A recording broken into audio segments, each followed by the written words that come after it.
Hi, I'm Brian. We are here at the Center for Living Well, and I am here with one of our new practitioners, Angela. How do you do today? I'm doing well. How are you? Good. And so you're a wellness coach, is that right? I am. Okay. And what is that? Well, there's a variety of different kinds of coaches, but a wellness coach is kind of helping people figure out what's best for them, trying to get to the place in life where they're happy and they're being well all the way around. Mm-hmm. Well, and that's interesting. When I heard about what you do, I mean, because a lot of what's available in Western medicine or in the hospital, it's like, all right, we're going to get you so you can walk again and exit out the door, and beyond that, there aren't a lot of options available for you. Yeah, so I look at the whole person, like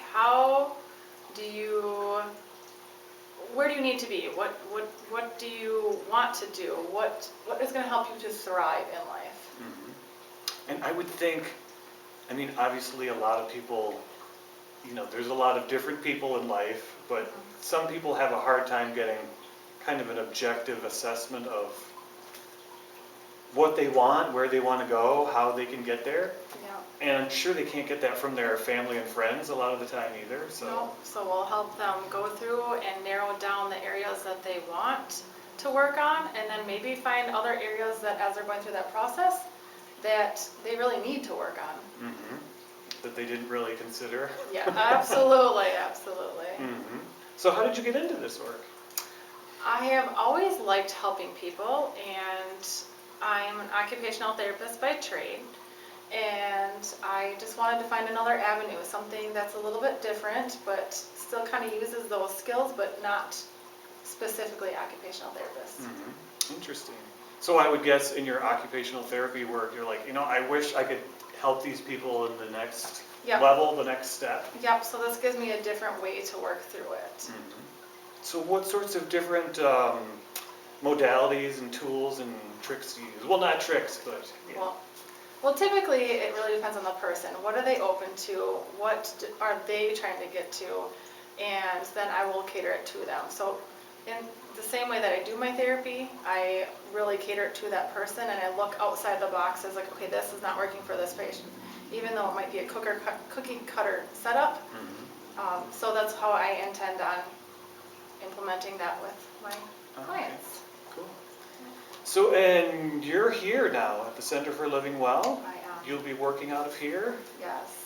Yep. Here, and I'm kind of bouncing around to a couple different places, so, just making it work wherever I can. One day it might be someone wants to meet out in the community, or next day it might be over the phone. It just really depends on what's going to work for that person. That sounds great, and it sounds like that would offer you a lot of flexibility too. Yes. Yeah. Yes. Which is always bonus. Right. It's funny, I used to live in an old farmhouse, and my neighbors were, in their late 70s, early 80s, and they used to tell stories about, hey, back then, you could call the hospital, and they would send a doctor, and they would come to your house and check you out. Now, I know you're not a doctor. No, but I want to be flexible. Right, and going into someone's home where they're comfortable. Yeah.